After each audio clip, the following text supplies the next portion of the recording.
everyone, and happy Monday. I'm AnnaLee Dragon, the director of the Kinderhook Memorial Library, and it's time for another Monday book talk, and it's an unboxing week. Yay! I know that last week I had, not last week, 2 weeks ago, the last time I had done one of these, I talked about the supply chain issues we were having, and I talked about some newish books that I had bought, but weren't necessarily here yet. Well, they finally arrived. So not only did we get those couple I talked about last week, but I've got a whole bunch of new stuff to talk about. So I thought we would do a really fun November unboxing. I've got 4 fiction, 4 nonfiction, so a good mix, all different kinds of topics, some graphic novels. I'm real excited about them. So I thought we will just start with fiction and then go to nonfiction. I'll put the cover up, talk about the book. At the end, I will put all of the covers again, just in case you missed them and you need a title or an author. And hopefully you will then get busy and start placing holds and checking them out. I hope there's something here for everybody. And if there's something you're looking for that I don't have, let me know and I will get right on the job for you, okay? So we're gonna get started and I'll put the first book cover up now. As you saw there, our first book is by Elizabeth Strout, who is the winner of the Pulitzer Prize, and it's called Oh, William, and it's a novel. She is a super popular author and got fantastic reviews, as have her other books. But we're talking Ann Patchett, New York Times Book Review, Zadie Smith, The New Yorker, Hilary Mantel, really big names talking this book up and saying that Ann Patchett said that this one, Oh, William, may be her favorite of Elizabeth Strout's books, which is saying a lot, she says. So they talk about it having a lot of depth, complexity, and love contained in the pages. They called it a miraculous achievement, which is fantastic also. So this book explores the mysteries of marriage and the secrets we keep as a former couple reckons with where they've come from and what they've left behind. So I think Lucy Barton is a writer, and this is about her ex-husband, William, who she says is a hard man to read. Aren't they all? And she confesses that William has always been a mystery to her. And so Lucy is both surprised and not surprised when William asks her to join him on a trip to investigate a recently uncovered family secret. One of those secrets that rearrange everything we think we know about the people closest to us. So if you love a good family drama, good character development, I think that this book will be an excellent choice for you. Or if you just love Elizabeth Strout, which lots and lots of people do for good reason. Or maybe this is the book that introduces you to her, which is also fantastic because she's written some other really wonderful books. So we've got Oh, William to start by Elizabeth Strout. Okay, next book. For those of you looking for a little more murder mystery, girl on a train kind of stuff, we've got We Know You Remember by Tove Alsterdal. This person is the winner of the Swedish Crime Novel of the Year award. I know we have a large audience for our kind of Scandinavian noir mystery sort of books, which is what drew me to this one for you all. So Tove Alsterdal, I'm sorry, I'm mispronouncing that. She burst upon the Swedish book scene in 2009 with a book called The Forgotten Dead and is the author of 5 critically acclaimed standalone novels. So this one was, We Know You Remember, was named the Swedish Crime Novel of the Year and shortlisted for the country's Book of the Year award. And it's her American debut. So I'm super excited about this. And it says that it's a missing girl, a hidden body, a decades-long cover-up, and old sins cast in new light. The classic procedural meets Scandinavian atmosphere in this rich, character-driven mystery that heralds the American debut of a supremely skilled international writer. So it's all the things. If you love a page-turner, you like police procedurals, you love a good mystery, you're a fan of just the genre of Scandinavian noir and mystery, I think this is the book for you. I got very excited. I love a debut, and while this is not her debut novel, it's her American debut. So it may very well be the first one that you've had a chance to read, which is super exciting. So We Know You Remember. That's the cover as you saw there. Okay, next book. Unlike the American debut that we just talked about, we have a well-known and beloved author here, Jonathan Franzen, who wrote Purity, Freedom, and The Corrections. They have all been super well received. He's won a bunch of awards, and this one, Crossroads, that we're going to discuss, got an advanced praise in Kirkus. It got a starred review, which I have mentioned a few times before. Kirkus is a super tough book review, and if you even get a mention in there, it's a great thing, but to get a starred review is a very difficult thing. They're very choosy. So they say that he imbues his books with big ideas, in this case about responsibility to family, self, God, country, and one's fellow man, among other matters, all while digging deep into his characters' emotions, experiences, desires, and doubts in a way that will please readers seeking to connect to book's heart first. Franzen's intensely absorbing novel is amusing, excruciating, and at times unexpectedly lifting. In a word, exquisite. All of that makes you want to read it, right? And it's a big book. It's kind of it's a heavy read, which I have mentioned before. I kind of like, because if you enjoy it, you get to live in it. So it takes place in December of 1971. Heavy weather is forecasted for Chicago, and Russ Hildebrandt, the associate pastor of a liberal suburban church, is on the brink of breaking free of a marriage he finds joyless, unless his wife Marion, who has her own secret life, beats him to it. So this is a family novel, a drama.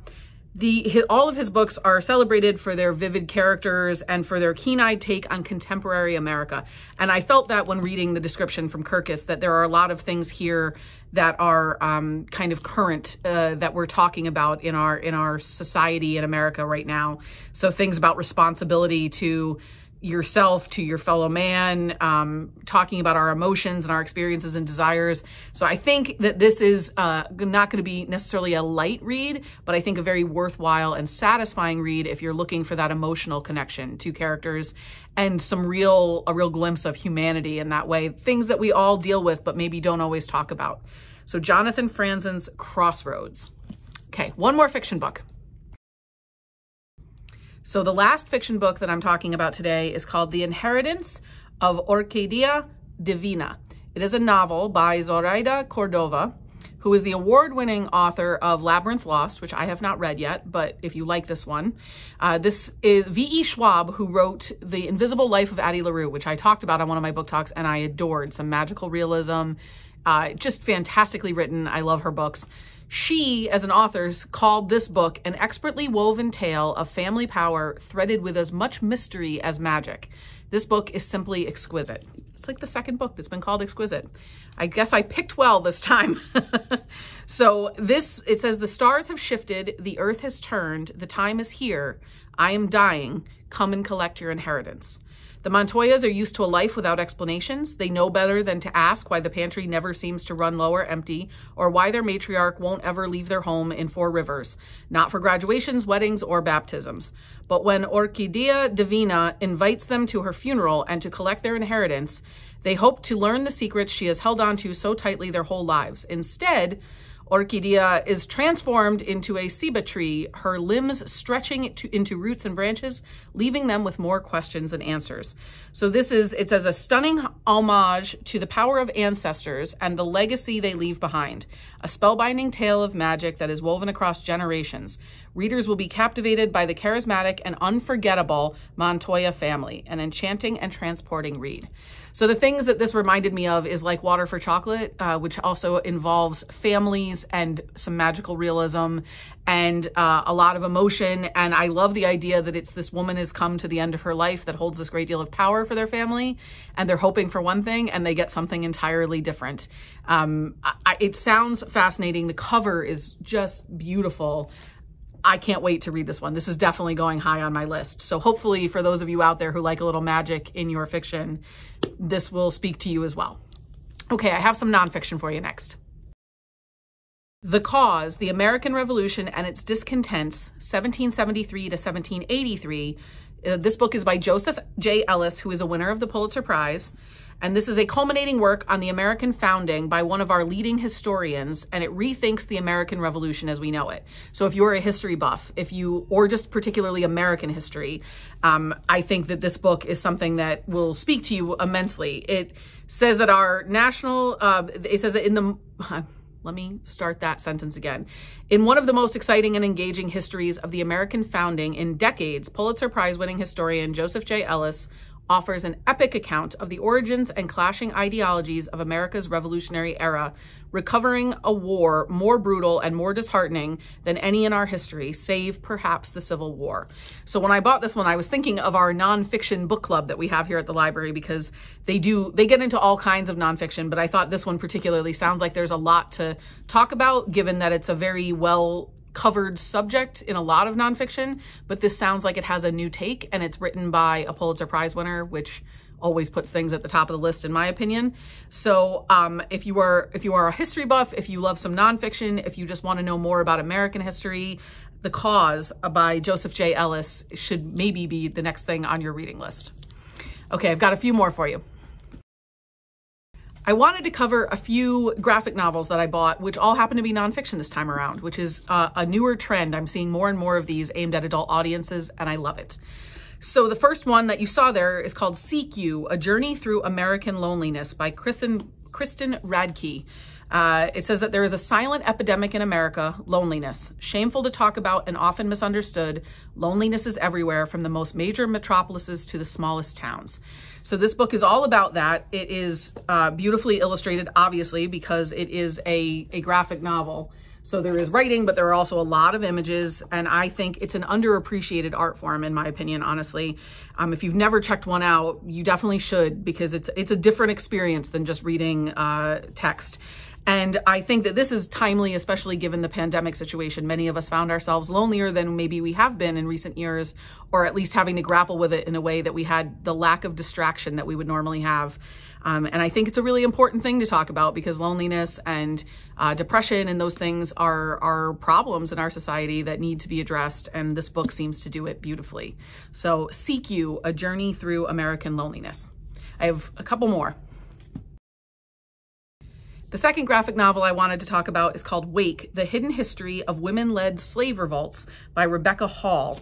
It was illustrated by Hugo Martinez.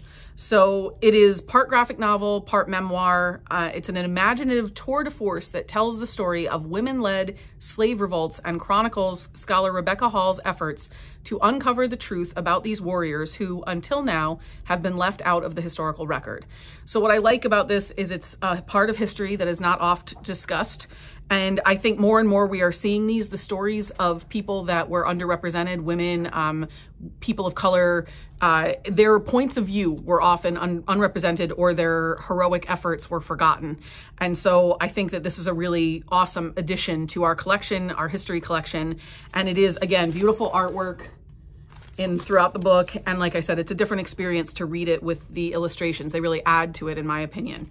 So if you're looking for a piece of history that you may not know much about yet, Wake, The Hidden History of Women-Led Slave Revolutions. And it may spur you to read some more on the subject and see if there are other books out there like this, which I love and appreciate too. Okay, I have one last book for you and we're done for the week. Chose Gastro Obscura, A Food Adventurer's Guide, as my last book for the week because it's just super fun. So this comes from the Atlas Obscura publishers, which is just like a book of places, out of the way, unheard of places that are really cool. And this does that with food. It's split into continents, I believe. Yeah, so Europe, Africa, Asia, Canada, the United States. I guess Canada and the United States are not continents. But in Europe, they have different countries and sections of it, and they cover just, I don't know, cool things that you may not know about. So if you are a world traveler and you go different places, you can look up things that you need to try and where to try them. And as we're getting back into the world of traveling, that's exciting to me. It says that like a great tapas meal, Gastro Obscura is deep yet snackable and full of surprises. So you could sit and read the whole thing, or you could just read little tidbits. And it's a must read for anybody who eats. If you're a foodie like me, I think it's super excited. It says it serves up a feast of wonder, ready for a beer from Fog in Chile, or Sardinia's Threads of God pasta, but far more than a menu of curious delicacies and unexpected dishes. This epic book reveals food's central place in our lives, touching on history, trace the network of Roman fish sauce factories, culture, picture 4 million women gathering to make rice pudding, and travel, scale China's sacred Mount Hua to reach a tea house, and so much more. So if you're making plans for travel, this book should definitely be there if food matters to you like it does to me. So I'm very excited to check out Gastro Obscura. Okay, that's it for the unboxing for this month. I hope you enjoyed it. I hope you found some new stuff to read. And in the meantime, if there's anything we can do for you or any other books you're looking for, just let us know and we'll be happy to help you find them. Have a great week, everyone. I'll talk to you soon.